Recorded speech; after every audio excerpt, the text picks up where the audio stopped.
This is the 46 of 46 podcast summit session, where we'll talk all things Adirondack, backcountry, and beyond. From high peak stories and adventures to trail tips and tricks, we'll dive deep into the heart of these mountains and the people who passionately climb them. Adirondack maps and spruce traps to bushwhacks and backpacks. It's all here on the 46 of 46 summit sessions.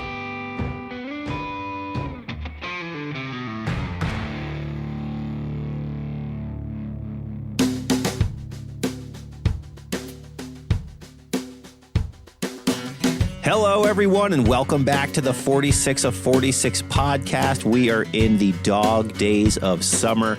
Sadly, summer is starting to fade away as the fall comes. Here in the Adirondacks, every morning it feels like a fall morning, and it's quite disappointing. But, you know, out with the old and with the new, we cannot fight it. Fall is coming, and fall is great, too. Fall has its own vibe. We know the foliage is just out of control up here, so it does have some benefits, but I am sad to see the summer go. But before we leave the summertime, we are going to hear about a summer adventure for a lifetime today. Tonight on the podcast, I have Will Robison here, and Will just completed a thru-hike. Yes, a thru-hike of the Northeast 115. And if you're not familiar, the Northeast 115 are the 4,000-foot peaks in the Northeast above 4,000 feet. So you've got the Adirondack 46 high peaks, you got the 48 in the White Mountains, you got the 5 in Vermont, and the 14 in Maine, along with 2 peaks from the Catskills. And yes, he thru-hiked all of these mountains. So we are here to have this whole story told, and that's what we're going to do. So Will, welcome to the 46 of 46 podcast summit sessions. It's great to have you. Thank you very much. It's great to be here. Yeah, man. What a journey. So I had probably 7 or 8 messages from people asking me like, hey, have you heard about this Will Robison guy? He just did blah, blah, blah. And like, so many people were messaging me. I was like, I did not hear about this at all. But as soon as I heard what you did, I was like, I have got to talk to this guy because that sounds absolutely bonkers. But first off, congratulations on completing the thru-hike. Absolutely amazing. So when did you finish? I finished on August 14th. August 14th. About a week ago. So you started June 16th. You finished August 14th. So just under 2 months. And before we get into actually hitting the story, how do you feel now? So it's been, you've been out a little bit, not too far since you finished, but how are you feeling now? As you're back in civilization here. Right. Physically, I'm feeling pretty good. The bottom of my feet are a bit sore, so I've been rolling those out. But I'm feeling pretty good. I had some fatigue early on after finishing where I just would nap most of the day, basically. Sure. Mentally, it's good to be back in civilization. It's good to not be out there anymore because, as we'll get into, a lot of it was really hard. Mm-hmm. But I don't necessarily feel as accomplished as I expected to. I don't feel like I did this grand thing. I know what I did was really big, and it was the hardest thing I've ever done and I ever do, but I just don't quite feel it yet. And I've been told that sometimes it takes longer than expected for that kind of thing to sink in. That's interesting. No, I would expect it to be the opposite, but that's definitely an interesting note that you don't feel. I mean, like, what you did. I mean, I don't know if other people have done this before. I've definitely not heard about people doing this before. I do feel like someone did at some point. I've heard of people connecting these with a bike before. Right. So one woman, Taylor Radigan, a few years ago, she did a multi-sport effort of this traverse, and she biked around 300 miles of road sections to connect trails. Yeah, that's what I've heard. And I was like, oh, that's I mean, that's amazing. But you walked the whole thing, so yes, congratulations to you. Thank you. No, I mean, it's interesting that you don't feel the accomplishment, but I would have to imagine that it eventually will sink in, and you'll have that kind of aha moment because I mean, it is absolutely wild. So how was it miles, like 1,500 miles or something like that? 1,300. 1,300 miles, 2 months. And also, too, like what you're doing, you're doing this by yourself.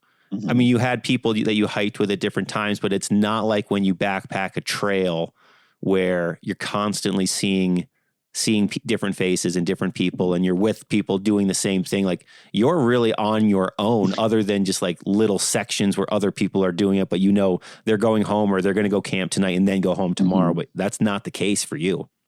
That was one of the hardest challenges. And for a while I was telling myself, I'm never going to do a through hike again. And then I got into Maine, where I was on the Appalachian Trail most of the time, and I was with other through hikers. I had that through hiking community. I found people to hike with and camp with. I was like, oh, through hiking isn't that bad. It's just the through hike I chose to do. Sure. Yeah. You created your own adventure though. So, as somebody who creates things themselves, I applaud you, because that's what it's all about, creating your own adventure. So before we get into it, or I mean, we've already gotten into it, but let's backtrack a little bit. So tell us a little bit about yourself. Give us a little background on you. How'd you get into the outdoors? And then eventually, how did this turn into, an adventure that you had in your sights? Yeah, definitely. So I grew up on this dead end backcountry road surrounded by family. So my last name is Robinson, and it was Robinson Road. And so most of the people that lived on the road were Robinsons, they were family. I had cousins about the same age as I was, and we would just spend many days in the woods, just exploring, like walking along rivers, just building forts, doing whatever we could to just be outside. And so that was kind of how my outdoor life started, I guess. But there was never too much hiking going on. Like, I remember doing short hikes here and there with family members. And I believe that when I was probably around seven or eight, I'm not sure exactly, my mom and my brother and we attempted Camel's Hump, which is one of the 4,000-foot mountains in Vermont. And my mom says we made it about 100 feet from the summit, but the conditions were so bad that we weren't able to actually summit. Like, it was scary. I just remember being cold, it being foggy, and being windy. I remember my hands being so cold that my silly young self found that if I put my hands in my mouth, they were warmer than if they were outside. But then obviously you take your hands out of your mouth and then they're wet and cold. Totally. That's basically the only thing that I remember from that experience. And then it took fast forwarding to, I believe my actual first 4,000 footer was in October of 2018. October of 2018, I hiked Mount Abraham. And then like the next day I texted a friend and said, I just did this awesome thing and I want to share this like 4,000 foot experience with you. I saw, like, there wasn't snow down at the trailhead level, but like, I was like, I saw snow up in the mountain. And he's like, oh, okay, let's go do one. So we did Camel's Hump together, and we got back to the trailhead and he told me, Will, I hated that. I never want to do a 4,000 foot mountain with you again, but you obviously loved it. So you should do more of this. You should make it a goal to like hike all of the Vermont 4,000 foot mountains. And as you said, there's only 5 of them. But to me at the time, that sounded like a daunting task. And I was like, okay, yeah, that sounds big, but yeah, I think that's a great idea.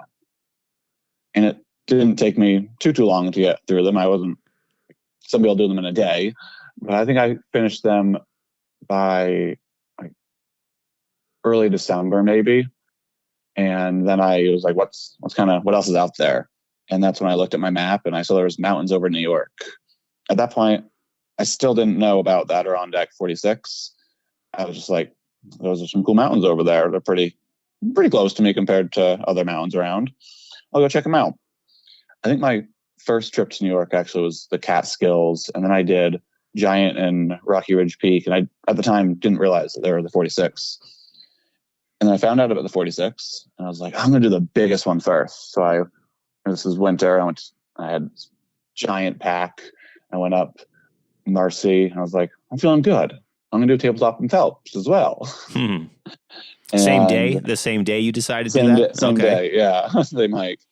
And then later I found out the Giant and Rocky Ridge Peak were actually part of the 46, and that Marcy wasn't my first 46. But after slowly working my way through those, or slowly compared to what I am doing now, I guess, I realized that if I kind of rushed the end, I could finish the 46 in under a year. And I thought that would be a really cool accomplishment. And so I pushed through and I got them all done. And I was kind of told myself, I didn't really enjoy rushing. I wanted to take my time and really enjoy the experience of the mountains and friends. And so at this point, I'd heard about New Hampshire and the 48 High Peaks and the White Mountains. So I went over there, and I'd been introduced to this woman named Jo from a mutual friend. And it's my first day meeting her, and she tells me about the idea of a single season winter round of mountains. So the single season winter 48.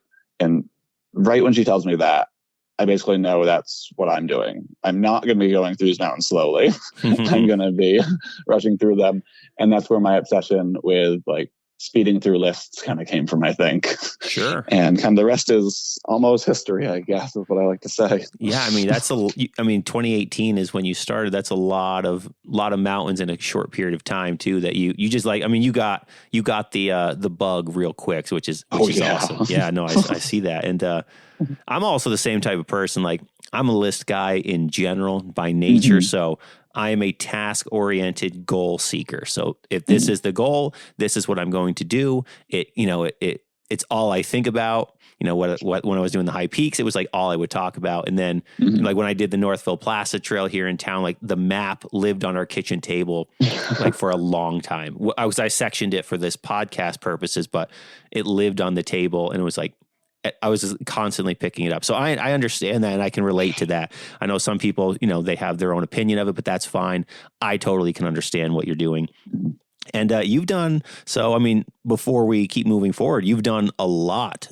So you did a single season winter of the 48, but you've done more than that. So tell us a little bit about that.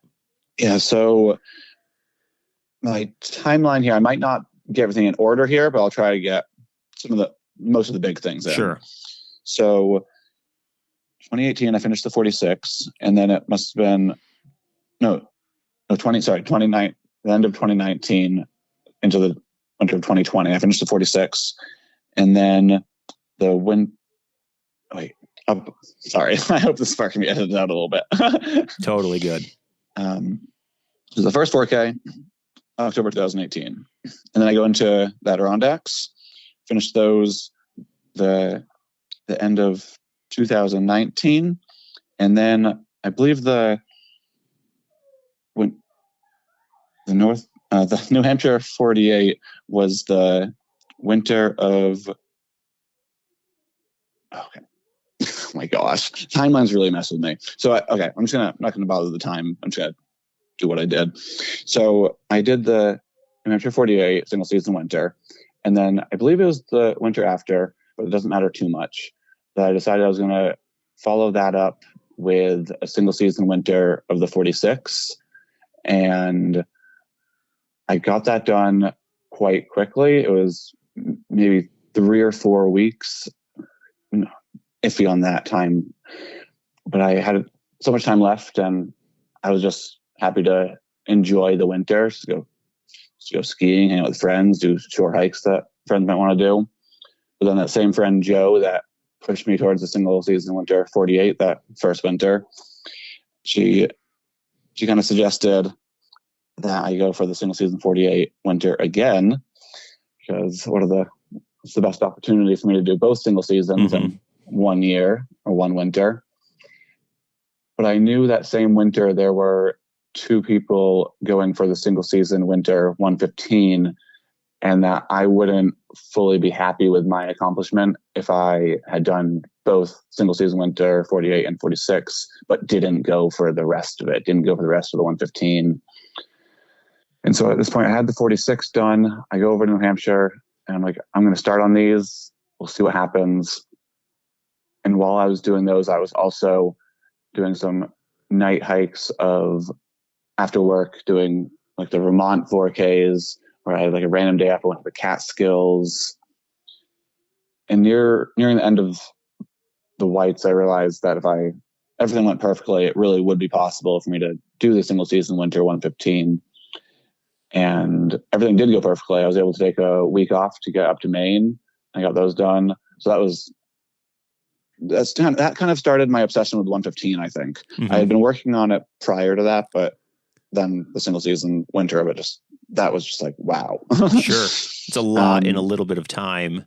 And, talk about taking over your life for the winter. And then, so clearly you were already very familiar with all of these mountains before this thru-hike attempt. And, Yes. That clearly helps with your planning. It helps with your understanding of the mountains and being able to plan, is this possible? Can I do this? How do I push? So, because you're already so familiar with both ranges. I mean, you've done them. So, 2 rounds of the 46, 2 rounds of the 48, and then, on to Maine and Vermont plenty of times too. Yeah. Absolutely amazing. So those are my winter accomplishments, I guess. And then for shorter through hikes that I did before doing the 115 through hike, I did the long trail in 2021, and I did the White Mountain Diatisma, which is actually part of the route for the Northeast 115 through hike. So that kind of really helped me get familiar with that area. Mm-hmm. And then I also, not a through hike, but I went up to Colorado and hiked all the 58 14ers over there in 2022. And I think those basically wrap up my mountain resume. Mm-hmm. And it is an impressive one, especially, I mean, it's an impressive resume for a lifetime, let alone starting in 2018. Absolutely incredible stuff. That's awesome. So let's talk about the through hike now. Let's get to it. So what was your planning like? How did you plan it? How did you, break this down? Talk us through it. Yeah. So I had started planning this hike out.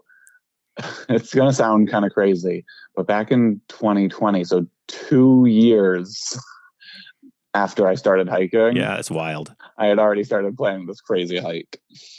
And when I first planned it out, it was something that I didn't think I would ever do. And I honestly wasn't sure if anyone was going to do it.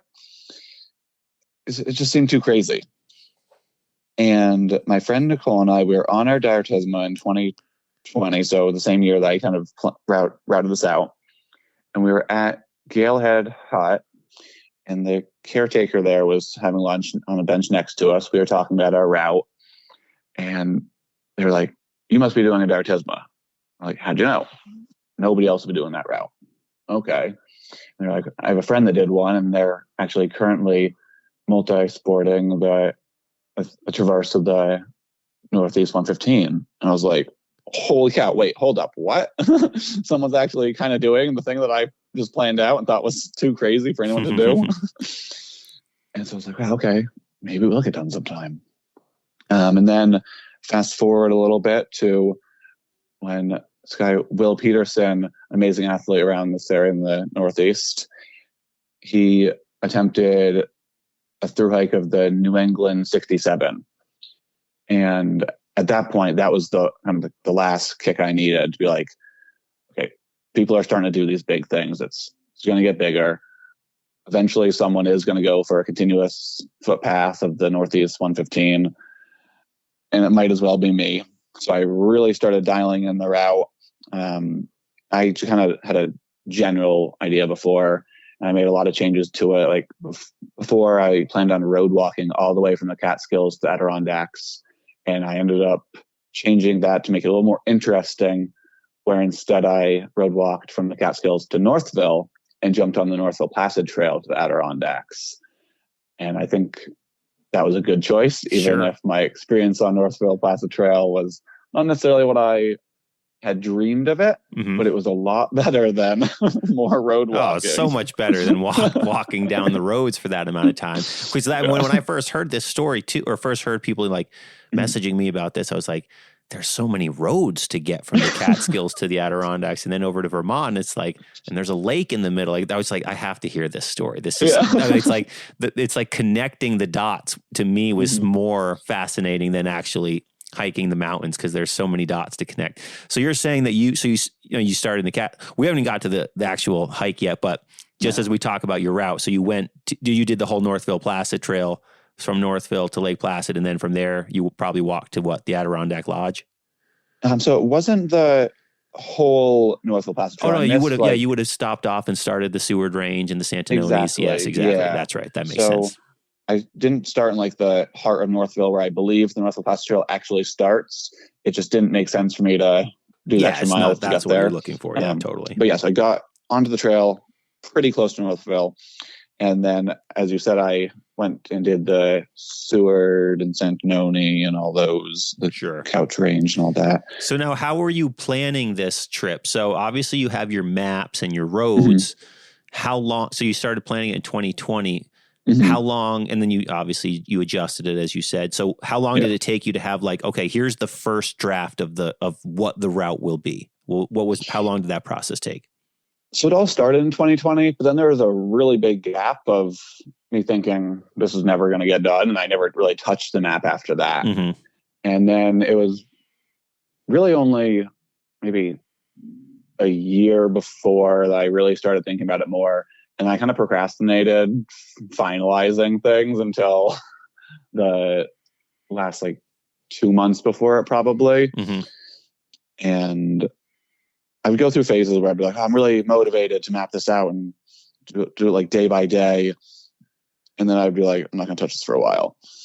But so I map out general route, and then I went through, I used Gaia GPS to do all my mapping. It was really user friendly for me. And that's what I needed. And I would try to plug in, for the road walks, I wanted to about 30 miles. So I would do it day by day for 30s. And then on trail, I was trying to average 20 or 24 miles a day. So I would put in a daily for that. But looking back, I shouldn't have done that. That was there's this quote that I like, man plans, God laughs. And I planned out way too thoroughly and I ended up not hitting any of my goals really for mileage wise. Everything was I'd be very flexible. As is the way when you're backpacking. You can you make your plan, but ultimately that's not how it will always play out. I think one of the other big adjustments while planning was originally I was going to take the Crown Point Bridge across Lake Champlain. And I was talking to my friend Scott, and he was like, that doesn't feel right. That feels dirty. You're trying to do a continuous footpath. I was like, you're right. That's way too big of a lake to be taking a ferry across. So I rerouted it down to the Crown Point Bridge, and I crossed there and road walked up to Underhill. It's wild. God, that's so wild.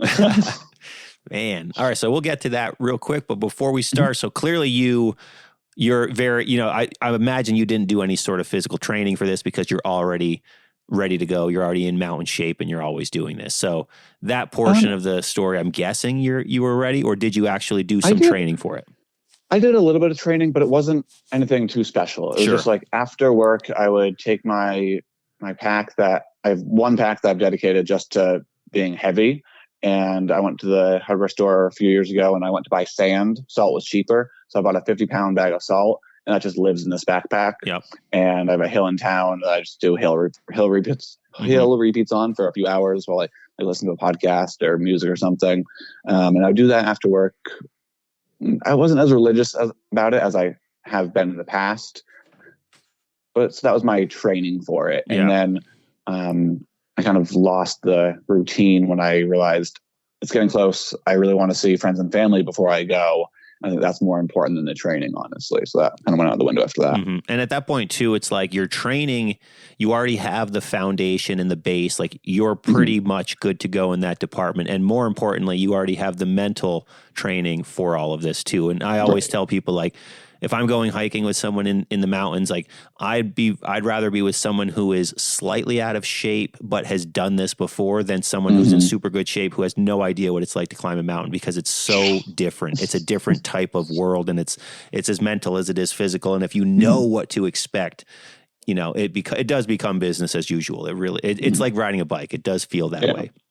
I will say that as much as I had a good base and I thought I was prepared for the hike, I think I was underprepared just because of some overuse muscle issues I had near the beginning that we'll get into later when we're talking about the hike. Sure. So before we get into that, hit me with the gear that you had. I know a lot of people like gear. I'm not really a gear nut myself, but I know a lot of people that listen are. So what was your equipment list like? Yeah, so I'm also not much of a gearhead, but I'll do my best here. So I guess I'll start out with the big three, or what I believe to be the big three. I believe that's the tent. So it's the Big Agnes Tigerwall UL2, I went with the UL too because I just like to have my space in my tent to organize gear, have my pack in there if I want it in there.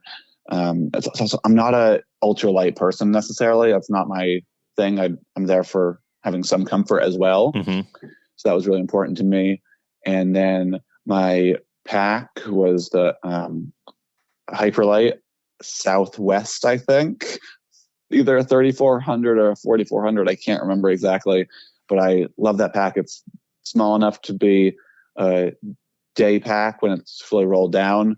I've also held up to now, I think 6.5 days worth of food I fit in there at one point.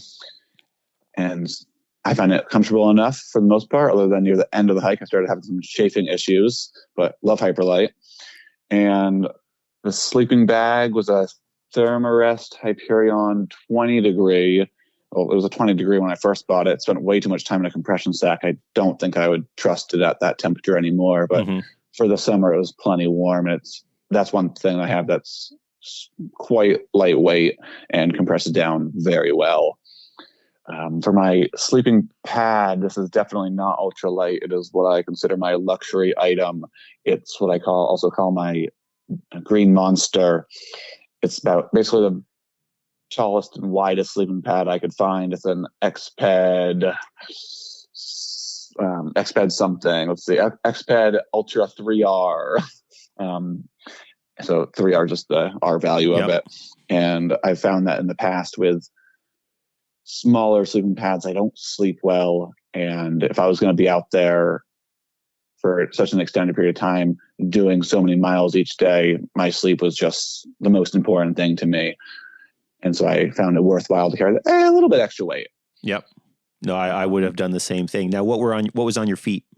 Hoka Speed Goat 5s all the way, which I probably should have switched out on the roads because obviously they are a trail shoe and the road just ate them up. I did up by the time that I got to the Adirondacks, I already needed a new pair of shoes.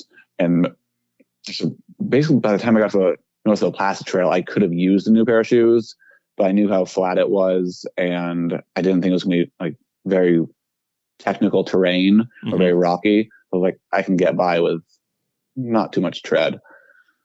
But I love the Hoka Speed Goats. All right, cool. Now, when you were planning the trip, were you planning, so it's like, I'm going to start on this mountain, we're going to go here, these roads are going to take me here, and then when you would get into the mountains, did you plan it day by day in that sense? Or it's like, okay, so once I get to the Adirondacks, I'm going to hit X, Y, and Z mountain the first day, and then I'm going to camp here, and then I'm going to sit here? Or was it just like, okay, I'm here, I'm going to go through these, and when I'm finished, and then I'm going to go, then I'll be hitting this road to go over here? Or did you really, like, how meticulous were you with the day-to-day, or was it more of just kind of, I don't know, area by area?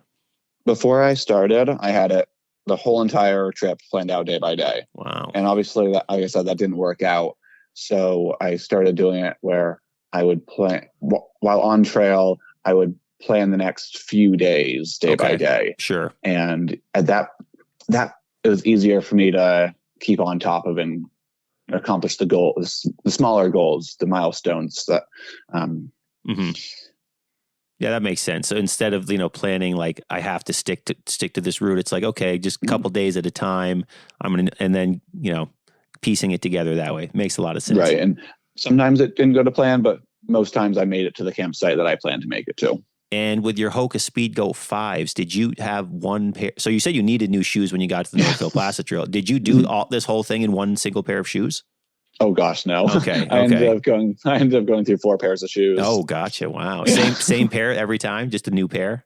Yeah, different colors sometimes. All right. Very cool. All right. So let's get into it. All the listeners are like, James, stop asking him questions about how he planned this. Let's get to the hike. Okay. So you started in the Catskills, and kudos to you, because what an anticlimactic finish it would have been, in my opinion, if you went the opposite way and ended in the Catskills. So you started in the Catskills. So someone would have dropped you off. You had to hike Hunter and Slide Mountain. Those are the Catskill Mountains, over 4,000 feet.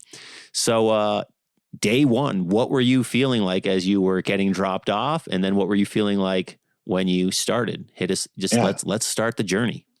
So I started June 16th. My last day of work was June 15th. Oh, God. My mom drove me down to the Catskills June 15th, and we got a motel room. And the next morning, she drove me to the trailhead for Slide Mountain, and I was feeling incredibly anxious. I feel bad for her having to deal with me. Mm-hmm. I feel like I was being kind of snappy. I wasn't my kindest self, unfortunately. I really appreciate all she did, and so that's why I feel so bad. But I was just so anxious that I was just in a rush to do everything. Yeah. And then we get to the trailhead. I'm just like, wow, I'm about to go into the woods by myself for all this time. And I remember having to say goodbye to my mom being really hard. Yeah. I bet. I mean, you're about to embark on this lifelong adventure, and it's, dude, I mean, this will be something you talk about until the day you die. So like, it's a big adventure, and you're going by yourself, and it's like, do I turn around now or do I go? And yeah, I mean, it can only imagine the emotions going through your mind at that point. Yeah. So I get up Slide Mountain, and I'm heading down. And I believe it was coming down Slide. Yeah, I was coming down Slide Mountain where I come across my first unexpected bushwhack. So right off the bat, here we go. Let's do it. When I planned it all out on Gaia, I would often just put in like point A and point B, and it kind of auto-populates a route that's supposed to be like the most efficient route. And I learned on this Thru-Hike that sometimes Gaia has trails on it that aren't really trails, or they call something a road that's not really a road. And sometimes that road isn't even a trail. So I get to this bushwhack, and that's just like, wow, it's day one. This is already what I'm dealing with. Okay, I guess we're gonna play ball. I feel like at that point it's like, oh, wait till you see what's really in store for you. Yeah, that's a good, it's a good start. Oh, real quick before we move on, how much did your pack weigh roughly the whole time, or even at the start? Yeah, after each resupply, it was probably around 40 pounds. Okay, which about maxes out the hyperlight. And then each day that I ate food, obviously, would go down. Yep. My base weight, I don't know exactly, but it was probably around 20 pounds or so. Okay. I did not weigh it, but I'm just estimating there. Sure. All right. So you have your bushwhack. So you got to the first mountain. So actually, before we get to the bushwhack, what did it feel like when you got on top of the first mountain? So it's like, okay, this is underway. I'm one box checked off now. I remember feeling kind of underwhelmed, just because, like, I don't know. I know some people love the Catskills, but it's not necessarily my cup of tea. So it's like, here's a mountain. This is the start. I got one more to go. There's so much more to do. Mm-hmm. And unfortunately, that's sometimes my mentality, where I'm just like too focused on the destination. Sure. And I don't have time to really enjoy the things along the way, which is that I'm trying to work on. Yeah, no, I'm a similar person. I get so focused on it, and it's easy to forget about the journey, but you got to remind yourself to chill out and enjoy the journey as well, because that's ultimately when you're done, that's what you're going to think back to. And it's like, why didn't I enjoy it in the moment? I should have focused on it more. And actually, to be honest with you, doing this podcast and always doing like all these trail episodes that I do actually has made me be way more cognizant of the woods when I'm in them, because I have to tell people about them. I have to describe them in words. So it's like, it forced me to be very cognizant about it, but it's actually translated into other elements of life too, which is good. Another life lesson learned in the mountains, but I can relate very strongly to that. That's awesome. Hopefully I'll find that ability. Well, you recognize, it's like, I need to enjoy the journey a little more. So that's step one.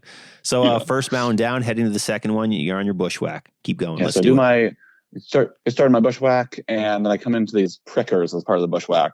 So that just gets even more fun. Thankfully, part of my gear is a set of compression sleeves that I wear all the time.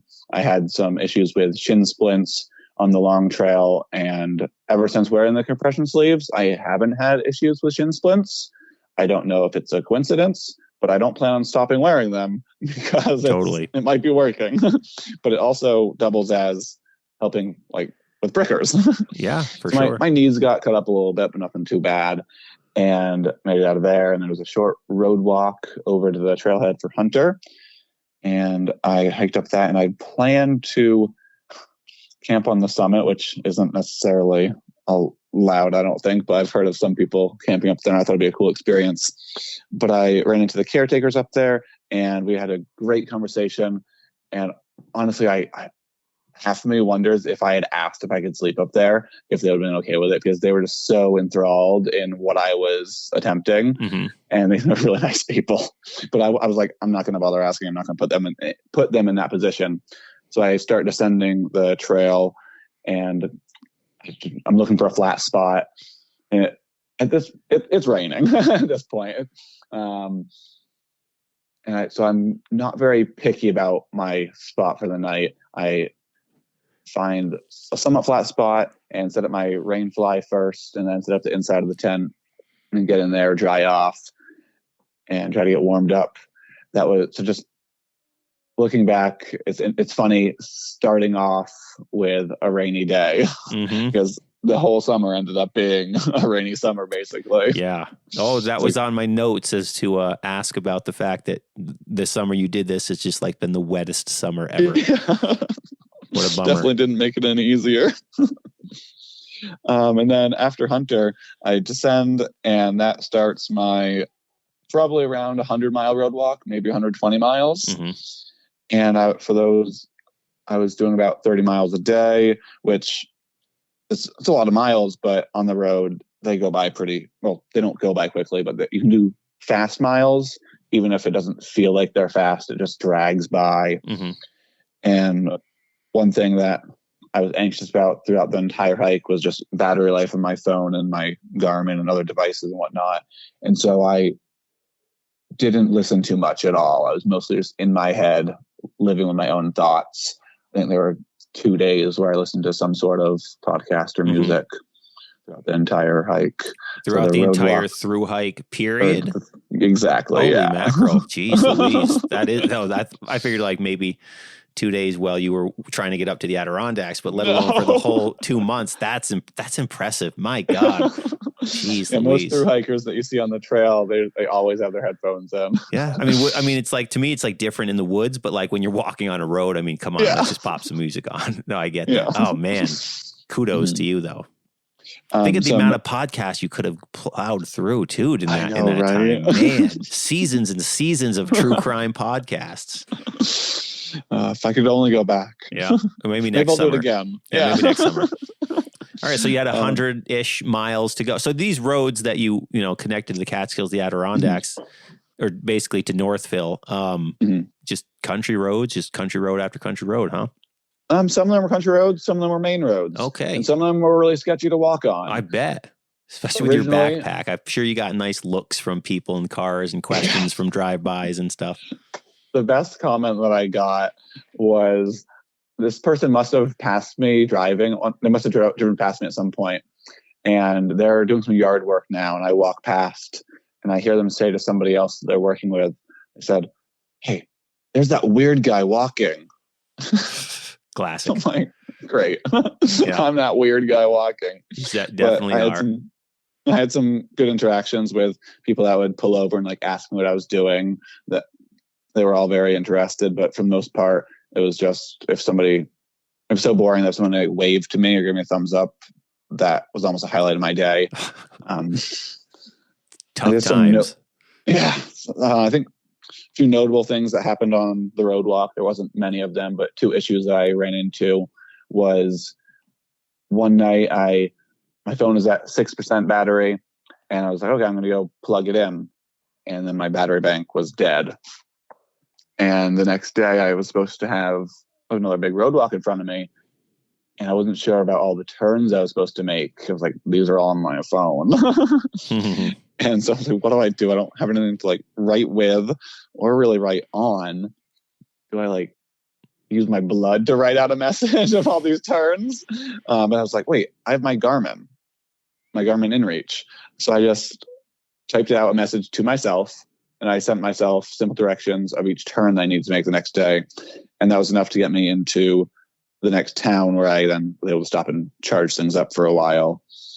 And so I think that might have been part of where my battery anxiety came from. I had a little bit of it beforehand, but that really confirmed it. And then there was another day that I woke up, and I didn't really think about this the night before. I had no cell service, and at this point I wasn't using Gaia anymore because it was too unreliable for the roads. So I switched to Google Maps, and I hadn't had the forethought to download the Google Maps for this area. And so I went to plug in the location I was going to be going to that day, and it was like offline, can't do anything. I'm like, oh crud. I just got to guess where to go at first, and I ended up walking for about 2 hours probably before I got cell service back. And thankfully I went the right direction. Or else I would have cried. Right? Yeah, that would have been a rough moment. But yeah, other than those things, that road walk didn't hold anything special for me. I don't have much to say about that. I don't think. So just like, so where did you, you're walking on these roads from the Catskills to the ADK. Where did you camp? Did you just that's actually a really good question. In the woods and just toss a tent down? Did you find campgrounds? Like how did that work out? Yeah. So when I started the Thru-Hike, I was half joking with people when I told them that some nights I might be sleeping like a cemetery.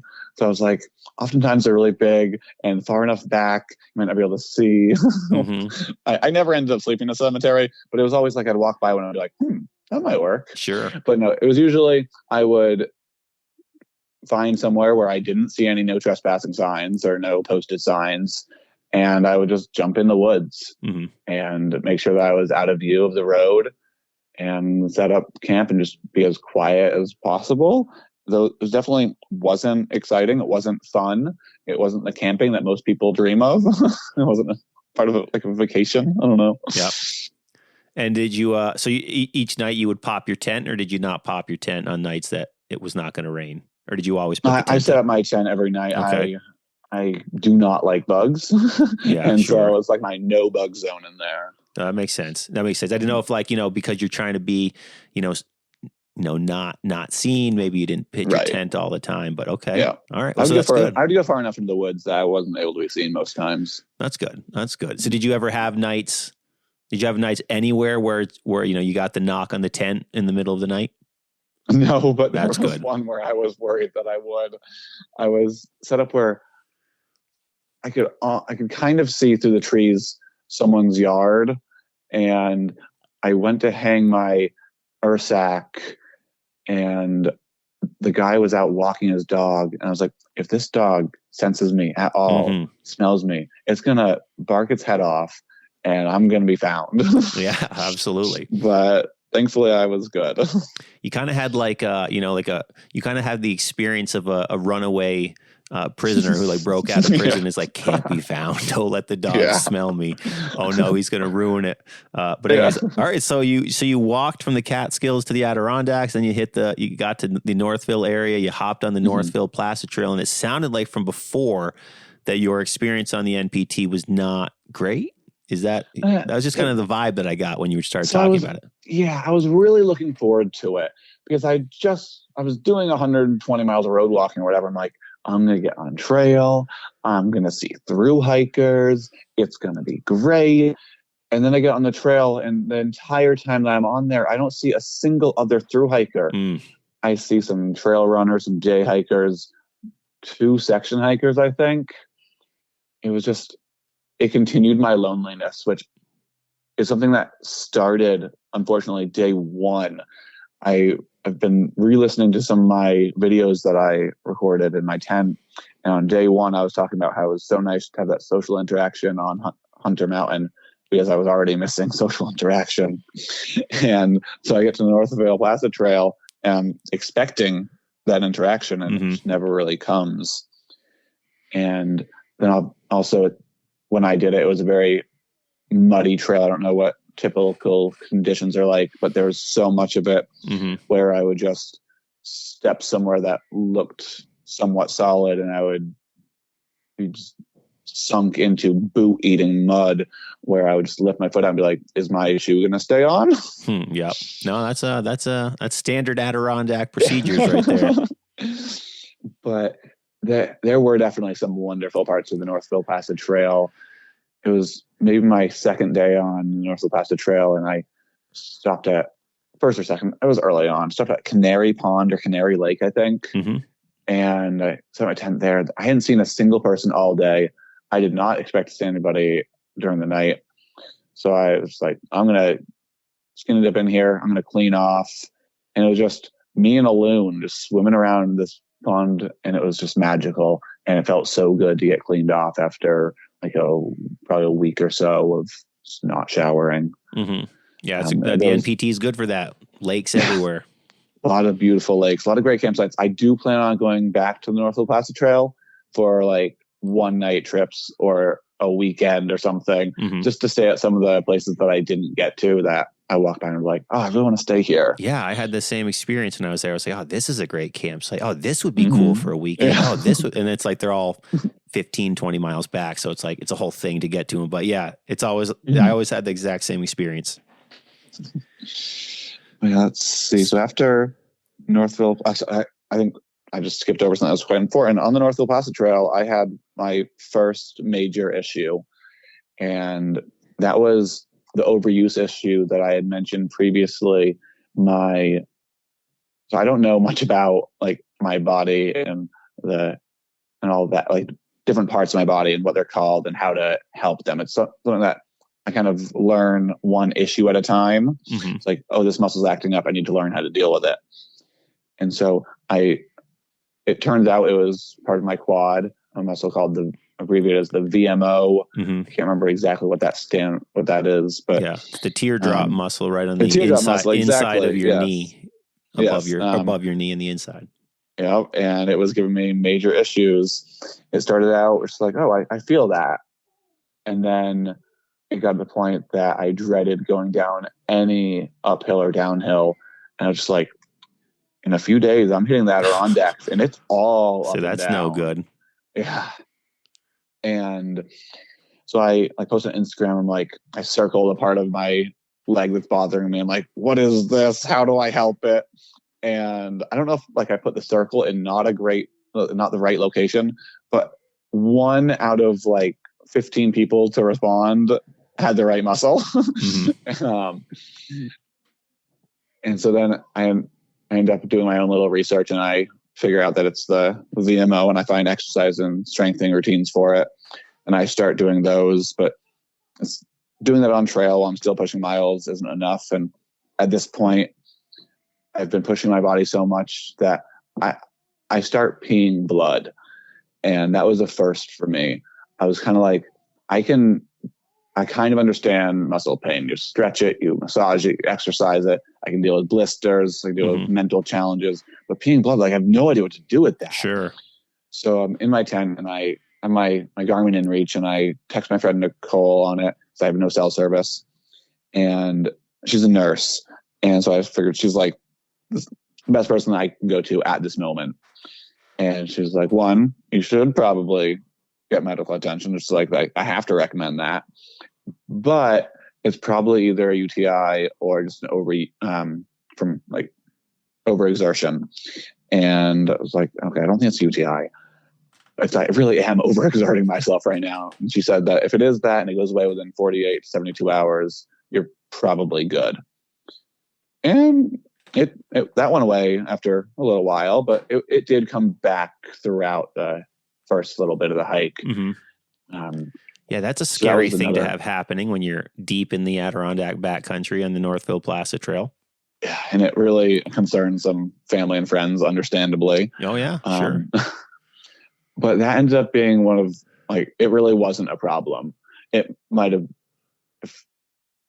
probably could have been a major problem, but it didn't end up being one. The quads were really what got me. And so I got to Long Lake where I was supposed to get a resupply from my friend, and I had been texting with him that day, and I was like, I still need you to come here, but if you could actually bring me back to Vermont for the night, that would be amazing. So they come to get me, bring back to my mom's house in Vermont, and I spend the night there and then most of the next day just resting, exercise, or stretching the quad, resting it, heating it, icing it, using a Tensuit on it, a little bit of quad exercise, not too much because I don't want to hurt it still. Just anything I can think of really. And then my mom takes me back that afternoon. I do 4 miles into a lean-to. So it's my first Nero of the trip. And somehow that Nero was enough to basically resolve that the quad on the right side. I still felt it a little bit after that. Mm-hmm. And I had a lot of anxiety about it. And I remember calling my mom crying one time because I was like, this pain, it's going to get worse. She's like, you don't know that. You're just anticipating the pain that you've had before. You think it's going to come, but you don't actually know it. Like, you're feeling it. It's not hurting right now. Like, okay, you're right. That is some sage counsel from mom right there. That's very true. It's like you're going to make it worse by assuming it's going to happen. Then you're going to be out in your head about it. Mm-hmm. And so that leg never bothered me again on the hike. That's great. I continued to do quad exercise in my tent and quad stretches each night. It was only like a half an hour routine each night, but honestly, with how tired I am each night, half an hour is a long time. Yeah, sure. So before we get in, so you're about to get into the high peaks here. Mm-hmm. You are only 2 mountains in and you have already peed blood. You have already, you already need a new pair of shoes. You already have a quad problem. And you've been on trail at this point for, I don't know, probably a week to 10 days or so is from the sounds of it. And it's I think it was around 9 days. 9 days. And of that 9 days, only the first day did you hit a couple of these summits, and the rest is like still trying to get to the next. And now you still have to hike the 46 high peaks and then continue the whole damn thing. What a start. You were just off to the races here. This is amazing. Mentally, it was so hard. Yeah. And you already experienced the loneliness too. You talked about, so like, all right. But just knowing that I had done like 220 miles and I'd only hit 2 of the 115 high peaks, that was so hard. Yeah, I mean, you got to be in a different place mentally to keep pushing and keep yourself in the game. But we'll get to all that stuff. But yeah, so a lot has happened in a short period, or not in a short period of time in terms of like the amount of hikes that you have to do. Right. So let's see. That was in Long Lake where I get on there, and in Long Lake the next day I get to the Adirondack High Peaks. I'm trying to remember if I actually hit. I think that just got me to like the High Peak area, and then into the the next High Peaks day wilderness. following that, I hit the Seward Range. As much as I've hiked these mountains, I'm not great with like the range locations and whatnot. Sure. Yeah, you would have started on the Sewards. You would have banged a left on the NPT and went over to the Seward Range. Yeah, and then I went down. So as you got to the Seward Range though, let's talk about that for a second. So you've officially at this point connected the Catskills peaks, and now you're in the high peaks of the Adirondack. So like that's a big section that you're now done. You're now on to, okay, now I'm going to start summiting some mountains. What were you feeling like at that point, especially given everything you just experienced in the last 9 days?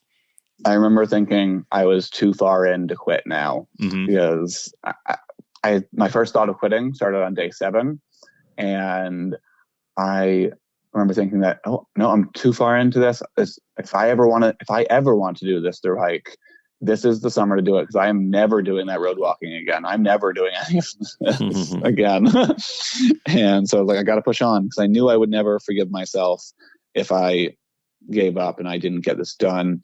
But I also remember thinking that the Adirondacks were going to be incredibly hard, because while I was planning the route out, I told myself the Adirondacks were going to be the hardest part of the hike. They're the area that I think I was least familiar with. They're just so remote. They're so rugged. And just mentally, just knowing that there's so much after it, I knew they were going to be the hardest part. So starting them was, anxiety wise, it was nice to like actually get to them. But it also meant it was go daunting. time now. Yeah. It also meant like, here we go. Now, now the pain train's coming, even though the pain train's already been fully loaded. Exactly. But, all right. And I was just expecting the quad to really bother me on all these ups and downs. So there's that anxiety as well. And thankfully that wasn't quite the case for a while. Well, that's good. So you would have hit the Seward Range. You would have then hit the Santanoni Range and Allen. And probably at that point, did you go from Allen into kind of the Lake Colden area, I'm guessing? Yeah. So it was Santanoni and Allen. It was the same day. That felt like a big day. I remember that was one of the days I ended near dark, which didn't happen very often. I like to get to camp early when possible. And then I went into around Lake Colden and hit Marshall. And then I bushwhacked from Marshall over to Algonquin. Oh no, Iroquois. Sorry, Iroquois, and then Algonquin. And then this was where I went to Wright. And one thing I want to note is that I had my main pack with me, the backpacking pack. But in that, one of my pieces of gear was an Ultimate Direction vest. And whenever I came to an out and back section, I would leave my pack, take my vest, and just kind of cruise out and back just to save me a little bit of effort. Totally. And then I went to the Adirondack Lodge where my mom was waiting for me. It was actually her birthday. Thank you, Mom, for coming out on your birthday to resupply me. And then I out and backed the Street and Is that? Yep. Yeah. And that was my first and only time on the hike drinking unfiltered water. I had brought 2 liters with me from the lodge, and I thought, that's going to be plenty.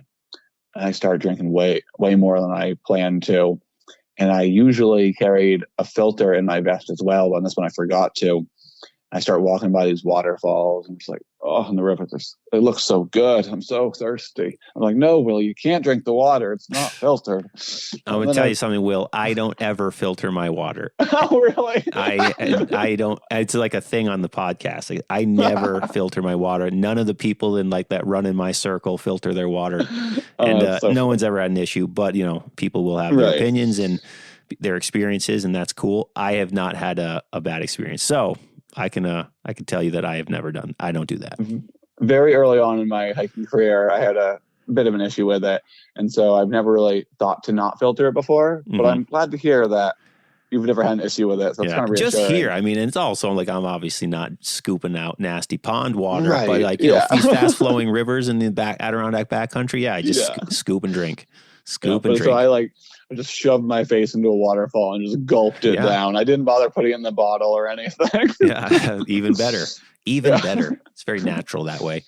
So how many days, you probably have your list there. How long were you in the High Peaks for? I was in the High Peaks for 12 days. 12 days. So you did the 46 in a 12-day thru-hike. Very cool. Yeah, that's on my life's list. I would like to do that at some point. Just a nice slow and steady thru-hike of the High Peak. So when your mom met you for the resupply, did you get some hot food and you get to enjoy? Yeah, good. And she brought me a giant sub. She went to the place to shop the sub, and she was like, "I want the biggest sub you can make, as many calories as you can have in it." And there's like, okay, I love the challenge. She brought me a massive sub. That's great. And then there was some pizza to go along with it. My grandmother had sent along a gallon Ziploc bag of snickerdoodles. Beautiful. Oh, man. Yeah. Thanks, Grandma. That's fantastic. And so that leads me up for a very heavy pack after a resupply. Sure. And the next day after that is one of my biggest elevation gain days of the entire project. I don't remember the exact mileage. Actually, I can pull that up, but it was around 10,500 feet of gain. And it was 23 miles. So not the biggest mileage day, but it was a pretty big elevation day. That's a big day. Having such a heavy pack. Yeah, absolutely. Thankfully, a lot of it was out and backs, but so I camped at Marcy Dam, and I had two friends meet me there that morning, and we hiked Tabletop and Phelps together. And then I went on and hiked, let's see, Colden, Cliff, Redfield, Skylight Gray, Marcy, and Haystack. Thankfully, a lot of that was out on backs, but that was a tough day. I ended up finishing that day around 10 p.m. probably. Didn't get to bed until like 11 or 11:30 with the camp tours I needed to do. But I got to, I think it was Snowbird campsite or something like that. And I didn't really expect it to be very busy. I'd never been to that campsite before, but I get there and I just hear a lot of noise. I'm like, oh, that's not a good sign. And there's this big group, and it's like maybe a guided group or something, or some sort of organization.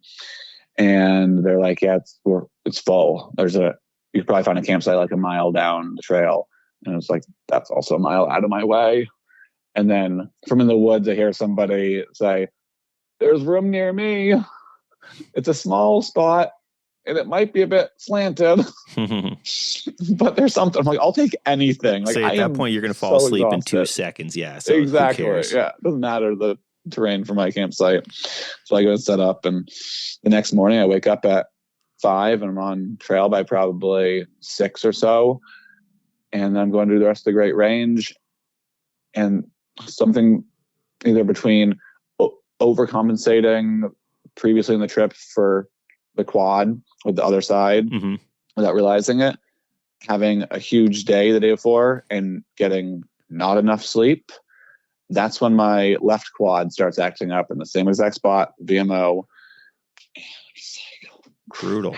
This again. I was just about to ask you. I was like, how's the quad doing? But now we know that one quad was okay, but the other one was about to start. Yeah. That's tough. And so I had planned on doing the rest of the Great Range that day, and then doing Big Slide and bushwhacking over to Cascade and Porter. But I only made it to like the base of Big Slide because I was just limping down these mountains.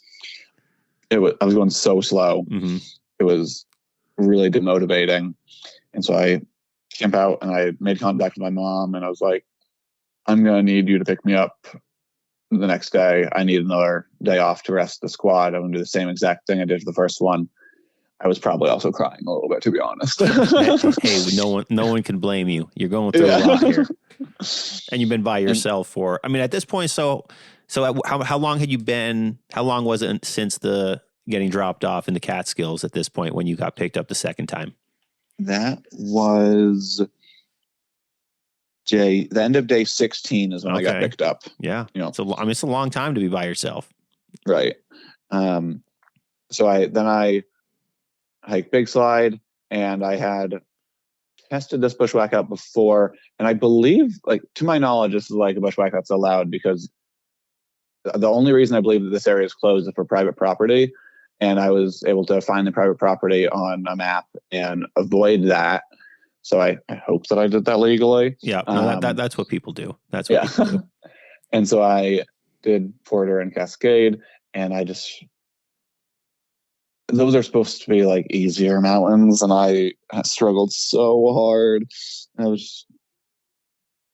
just didn't feel good about myself. I really didn't think I was going to be able to finish this project. Like, there's so much that's already happened on this. This is impossible for me right now. And so I take that 0 with my mom, and so this one, instead of a Nero, I do a full 0, go back the next morning. I've done the same exact thing on this, basically just rested, iced, heated, used the TENS unit, stretched, ate a lot of food. And again, miraculously, one day was enough. And I was able to push on. I still, again, felt it for a few days, and I continued my exercises and my stretching. But after that, quad pain was basically in the past. And then how are you feeling mentally going at that point as you were getting dropped back off into the 80K? When I got dropped back off, I still wasn't in a great mental spot because I wasn't sure if the quad was going to be fully resolved. It took a few days for me to really believe that, okay, that's in the past. So I was very hesitant still. Sure. And I was like, why am I out here right now still? Why did I just go from this having like a nice warm bed, great food, good company? Why did I go from that to back here? And I started out with like probably a 12 or 15 mile road walk that day. Like, that's not a fun way to return to the Thru-Hike. No, definitely not. Definitely not. Had you switched shoes by this point? Did you have a new pair of shoes? Okay. Yeah. So I got my first new pair of shoes during my Nero. My mom and I drove to REI during that. So that was when I was at Long Lake, and then got taken into Vermont for the Nero. All right. So you had one pair of shoes to get 2 mountains. Got it. And then we have a new pair here in the 80K. Mm-hmm. All right, cool. So wait, what you said 12 miles of road walking, was that to get to like the Whiteface and Esther? Exactly. Yeah. Hikes, yeah. Actually, that actually looks like it was 16 miles of road walking. Yeah, probably from so Cascade. That was probably one of my shortest, not short, but easier days, because most of my road walking days were 30 miles. So that was just a 16 mile day road walking, which is honestly probably what my body needed, because it still needed. Like, I had all that rest for one day, but one day of rest isn't a lot. Mm-hmm. Not at all, so especially when you've been going and doing what you've been doing. Now, so I mean, maybe I don't know the backpacking culture is good enough, but is taking 2 days off in a row, is that just blasphemy and unheard of? I don't think that it is. I think that, like, when I got into Maine, I was talking to AT thru hikers, and it's not the most common thing to do 2 days in a row, but it's definitely, people do it. Mm-hmm. But so we touched on this before we started recording, but I'm a preschool teacher, so I have the summers off, but that's a limited amount of time, where a lot of people just like quit their job and they're like, okay, I can just go until I'm done. I knew I had like a return to work date, and if I didn't get this project done within that time frame, I would unfortunately have to bail on it, go into work. You have a deadline. Yeah. Yeah. So I didn't want to take many zeros or Neros. I really had to push through. So those were the only 2 like Neros or zeros I took. After that, my shortest day was probably 10 miles, and I still kind of consider that a Nero, honestly. Okay. So you got to Whiteface and Esther. So, how's the quad doing as you started climbing up those mountains, and then where'd you go from there? So I camp at the base of those, and my friend Scott joins me the next morning, which is so nice to see him, but still morale's better, but he can kind of tell that I'm miserable. And I do remember that I was going slower than either of us would have liked. He had something he had to do after the hike. I think he had to like go hand in paperwork to HR for his new job, like something he really couldn't avoid. Like, he had to do that. And so I was like, Scott, you go ahead. I'm going to limp down this mountain. So I'm still going pretty slow, but it doesn't hurt. I'm feeling enough that it slows me down. Mm-hmm. But I get through them, and I did need to change up some plans after that. I had planned on doing some big days so after Whiteface and Esther, I went down to the Sable Club, and I had planned on doing like Nipplethop, Dial, Colvin, Blake, or whatever, and then also doing part of the Dix Range that same day with a bushwhack between them. Mm-hmm. Now, before we get into that, how did you get to the Sable Club? Did you? Yeah. So you hit Whiteface and Esther, and then you basically walked to Jay, and then walked to Keene, and then walked to Keene Valley. Oof. Yeah. So a lot of people that do the Thru-Hike of the 46, they will end on Whiteface and Esther, or start there, I guess. Yep. But because I wanted to get to the Crown Point Bridge, that route didn't quite make sense for me, so I had to change it up a little bit. And so, I exactly walked down to Jay and Keene Valley, resupplied at a small store in one of those areas. Was really expensive, and they had really limited supply. Yeah, probably the Mountaineer would have been the store you probably passed. Let's see. And then, like I said, I had planned on just taking the full pack around for Colvin, Blake, Nipplethop, Dial, and also the Dix Range. But just with the quad issue, I was worried. So I decided to do those as large out and backs. So I dropped my pack near the Sable Club. Also, I didn't know starting out that I would need a air quote parking reservation since I'm a walk-in. Don't So even get me started, but yes. So when I get closer to there, I like post them on the Facebook groups. So I'm like, maybe I do need something. So I just want to check to make sure I'm not going to be stuck there waiting. And there are people on the Facebook group who are like, yes, you do need a reservation, even if you're a walk-in. Like, oh God, now I'm scrambling. Which is absolutely absurd. Let me just get that in there. That's absolutely absurd. You guys cannot do that. Stop trying to do that to people. This is public land. There's an easement, a state easement to access public land. But anyways, continue. I just had to get that in there. Yeah. I'll try not to get you too worked up here, James. So I go on there and it's a few days beforehand. I make a reservation for not the ideal day. It's like the day after, 2 days after I wanted to be there. I'm like, this is better than nothing, I guess, for the time being. And I keep on checking. I end up able to get the day that I want. And also thank you to anybody on the Facebook group that offered to give me their reservation. That was very appreciated. It didn't end up being necessary, but I appreciate it immensely. So I do an out and back of Blake Colvin Nipplop Dial, grab my pack again, and I go do, maybe I did Giant. I think I did Giant and Rocky Ridge Peak before I hit those. That doesn't matter too much. No, they're right across. I mean, I assume you probably went to the trailhead right across the street from the AMR. Exactly. Yeah. And then I did a loop of the Dix Range, which that range has always held a special spot to me. I just love that range. It's so much fun. Did you do that for starting? So did you go in from the Round Pond trailhead to the Dix Range?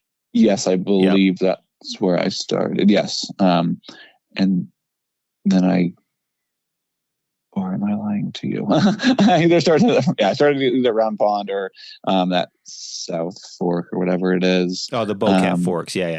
Same general area. Yeah, exactly. But yeah, I had that little roadwalk to connect the loop. Not a big deal there.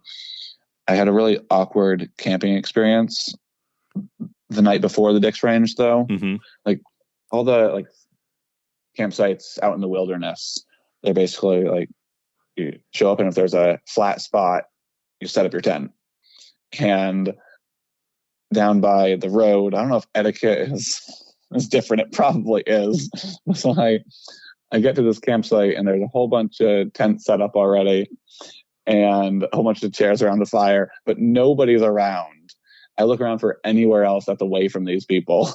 I can't find anything. I'm like, I need to camp here tonight. It's my only option as far as I know. And so I make up dinner before I set up. I try to do anything I can before I sit in my tent to wait for these people to show up to be like, is it okay if I stay here? And they're just not showing up. Yeah. And so I'm like, okay, I'm setting up my tent, and I get in there and I wait around for them to show up. And then this big family comes back and I get out right away. I'm like, I want to apologize for being in your space. I'm going to keep to myself. I'll be out of here before you guys can wake up in the morning. Most of them were totally okay with it. Oh yeah, of course. Yeah, go right ahead. Nothing wrong with that. Dad wasn't so happy about it. He was like, are you sure you don't want to move somewhere else? I looked for other locations. I couldn't find anything. He was like, oh, okay, whatever. Yeah. But I stayed in the tent all night. And like I said to them, I was gone before they woke up. And most of them didn't seem bothered by it. Well, that's good. That's good.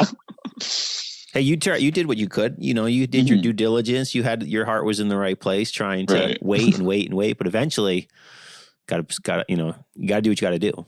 Yeah. And so then the Dix Range, that was the end of my high peaks in the Adirondacks. Yes, that's right. It would have been. So wait, when did you hit Sawteeth? Because I know you mentioned the lower. Oh, yeah. You mentioned the Great Range. When did you hit that? I went over Pyramid down to Sawteeth and then back to Gothics. Okay, gotcha. Sure. Yeah, I always forget that's not actually part of the Great Range. Usually when I do a Great Range traverse, I add on Sawteeth. So to me, that's part of it. There you go. Why not? Why not add another absolute monster to the mix of an already gigantic day like the Great Range? It just seems like it's the most efficient way to get Sawteeth, and I usually am out there to be efficient. I have a time frame. Yeah, absolutely. No, it makes a lot of sense. It makes a lot of sense. So, all right. So you just did your third round of the 46 then at this point. Yeah. And you finished on the Dix Range. Okay. Yep. So now you have to get to Crown Point, and we're going to venture outside the blue line now. Let's go. Take us through it. You got to get to Vermont now. All right, and we're going to wrap up part one of this two-part series where we hear Will Robinson's Northeast 115 thru-hike story. Stay tuned for next week where we're going to hear the New England portion of the New England 115. So far, he's been in the Catskills and he's been through the Adirondack 46. Next week, we'll head into Vermont, New Hampshire, and finish in Maine. Thank you all for listening to the Summit Sessions here on the 46 of 46 podcast. If you like the show, please leave a rating and review wherever you listen. Head over to 46of46.com and check out what I have to offer there. I have a guide service. I have a ebook on how to hike the 46 high peaks. If you're about to do that, it's a fantastic resource for you. Check it out at 46of46.com. Find me on social media at 46 of 46 podcast, and check back on Fridays, part 2 next Friday, right here on the 46 of 46 podcast. Remember to always leave no trace, do the rock walk, and if you carry it in, carry it out. See you on the trails, everybody.